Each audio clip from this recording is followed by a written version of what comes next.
As you can imagine, there were a lot of cheers, but this was a very muted celebration here. Elizabeth May just made history. She is the first Green Party member to become a member of the House of Commons. She's the leader of the party. They put in so many resources into this particular campaign, in this particular riding. They devoted all the financial resources as well as the labor, the volunteers that they had in this riding. And she only left this riding for 9 days to campaign across the country. It was really locally focused. And obviously it paid off because she is now going to Ottawa and has unseated a Conservative member, a cabinet minister, no less. And think about it, in the last election she tried to unseat Conservative Peter MacKay, didn't win, but did have a significant impact and was able to get some federal funding for her campaign here. But she has been very successful tonight. She's unseated Gary Lunn, and right now there is a party, but like I told you, it is very muted. I think that they're more dismayed about the Conservative majority that is going to Ottawa. And so it's not quite the celebration that everybody thought it would be here. All right, Robert Gill. Still a historic night for the Green Party. Elizabeth May winning her seat in Saanich Gulf Island. We're going to check in with some other notables across the country and their ridings and how they've done. Eric Sorensen has some results for us. Eric. All right, Donna, there are many. We're just going to first, let's have a little quick look at the map of Canada if we still have it. How is that changing tonight, just at a glance? It's a lot more NDP orange than we've seen in the past. Looks like the Conservatives have won up in the Yukon. That's one worth watching. NDP has held in Western Arctic. Nunavut, the health minister, Aglukak, has held on to that one. But that's a look at the map as we pan across that. Let me look at that little red dot right in the middle of Saskatchewan. They did it. Ralph Goodale, even when all the Liberals were going down, let's have a look at his board. Ralph Goodale has hung on to win again. The last of the Trudeau Liberals, first elected in 1979, or 74. 1974 for Ralph Goodale. He went back to provincial politics for a while, but there's somebody that might stand in as a temporary leader for the Liberals if they're looking for one. Other notables, Simcoe Gray. Kelly Leitch has defeated not just the NDP, but Helena Georges. She had a very tough time, drummed out of the Conservative Party, now drummed out by the voters. Chilliwack Fraser Canyon. Mark Strahl, you might recognize that name. Chuck Strahl, his dad, retired this year, and walking right in his footsteps in the same riding in the Fraser Canyon area, Mark Strahl. How about that? Markham Unionville, one Liberal who did hang on in the GTA, John McCallum, former Royal Bank economist, beating all comers. He won by 25% last time. This time he won by only 3%. So even where the Liberals have won some races, they were very close. If we have anything else you want to see right now, I'm ready to start with them. All right, Donna, back to you. All right, thanks, Eric. We're going to go back over to Saanich Gulf Island for Elizabeth May's victory speech.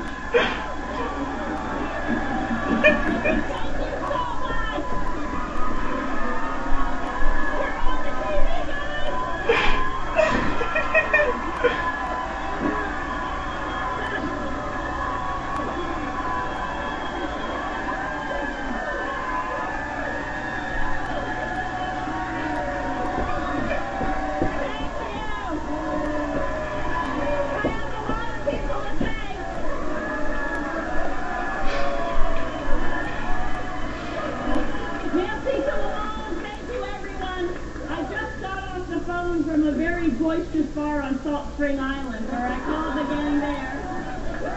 And I want to thank all of you from the bottom of my heart. Marilyn Rediva was up here earlier, our volunteer coordinator, herself a volunteer, coordinating the work.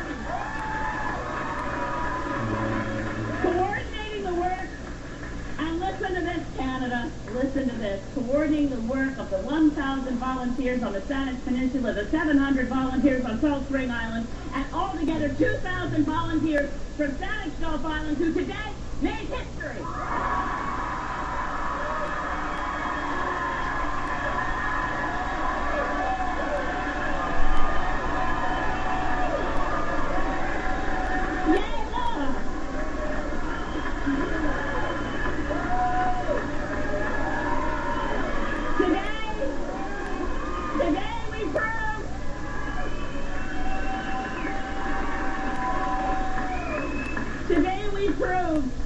Today we proved that Canadians want change in politics.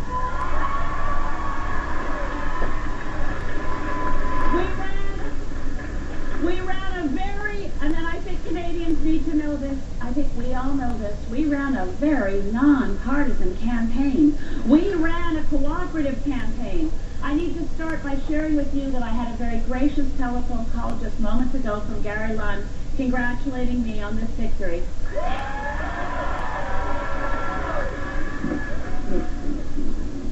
And history for the Green Party, electing their leader, Elizabeth May, the first Green Party member to be elected in Canada. We are now going to go over to Carolyn Jarvis and Daryl Bricker.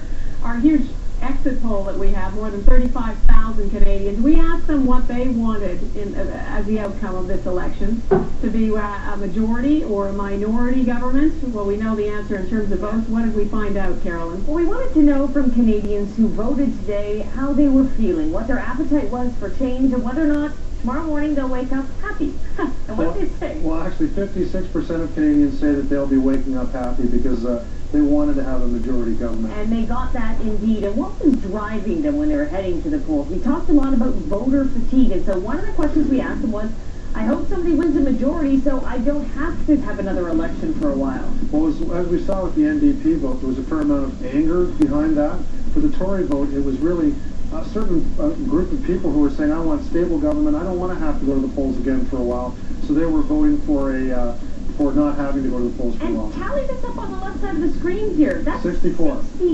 Upwards of 60% of people who agree with the statement. I just don't want another election. Correct. And when we're talking about Stephen Harper, does he deserve to be reelected? Obviously, we sent him back for a very strong mandate and a very solid majority. Look at these numbers. Well, the way the Canadian system works, you don't have to have a majority of the votes in order to win a majority of the seats. And we see here that 45% of the population actually did say to us, you know what, come to think of it, Stephen Harper does deserve to be reelected. Donna, we have yet to hear from Stephen Harper tonight, but he's probably very happy also. Okay, we will be hearing from him in a little while. I'm sure we're also waiting to hear from the NDP leader, Jack Layton, any minute now about the kind of night that he had. It's going to be a huge celebration there. For now, though, we're going to go to another NDP MP in Edmonton.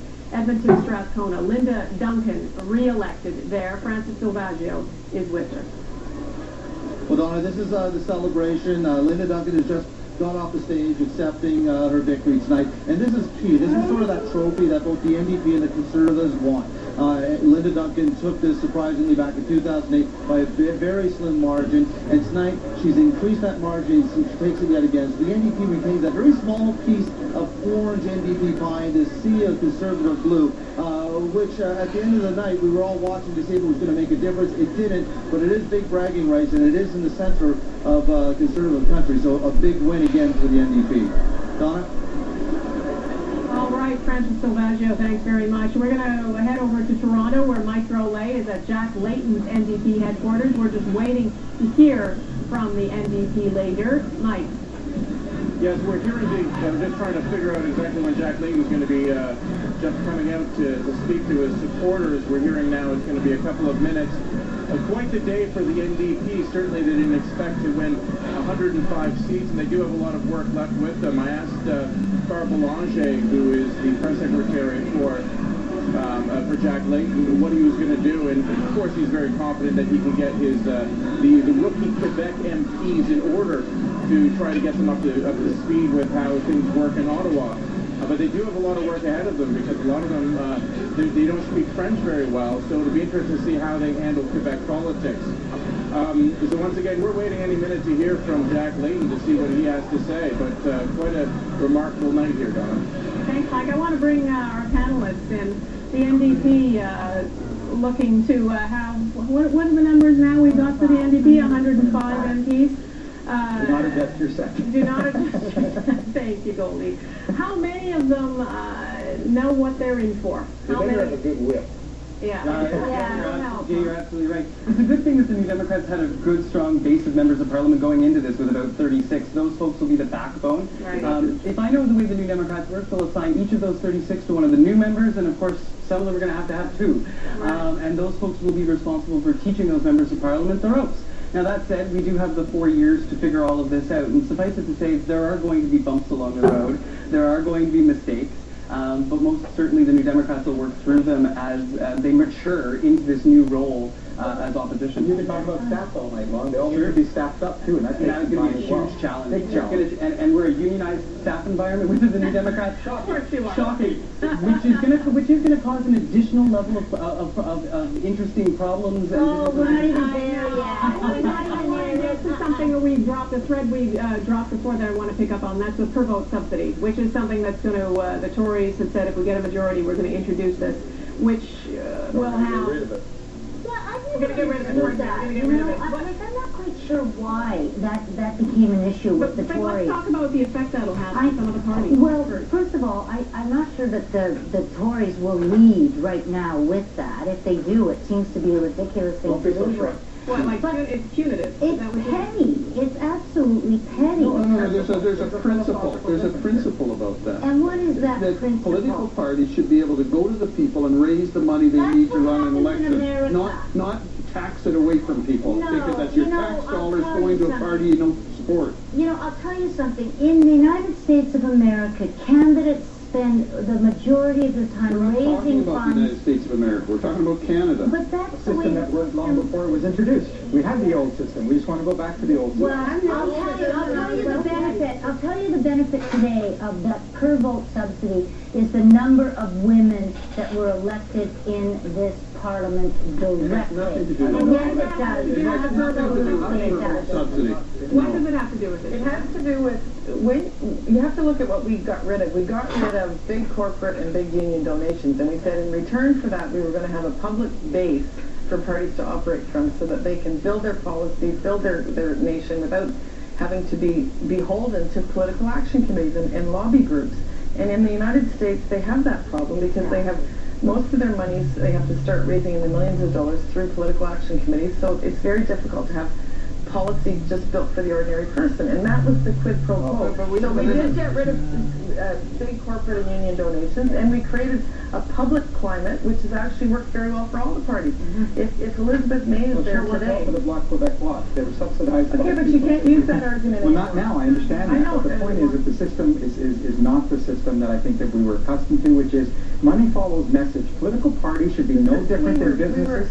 You need to have a message. Business and labor put $25,000 reform that on the table. You can reform that piece. And we did. But it was reduced. There was limits. There's limits in Canada. It's not like the United States. There's limits in Canada. Exactly. It is very different because of the legislation that we brought in. And it's been good legislation. I want to bring in, while we wait for NDP leader Jacques Layton to speak, I want to bring in Jacques Bourbeau, who is in Calgary at Stephen Harper's headquarters.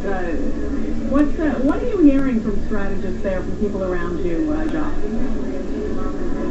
Well, certainly I think the people here are ecstatic that they finally won a majority government. And Donna, one of the things I'm going to be looking for is that, of course, the Conservatives have lost some cabinet ministers.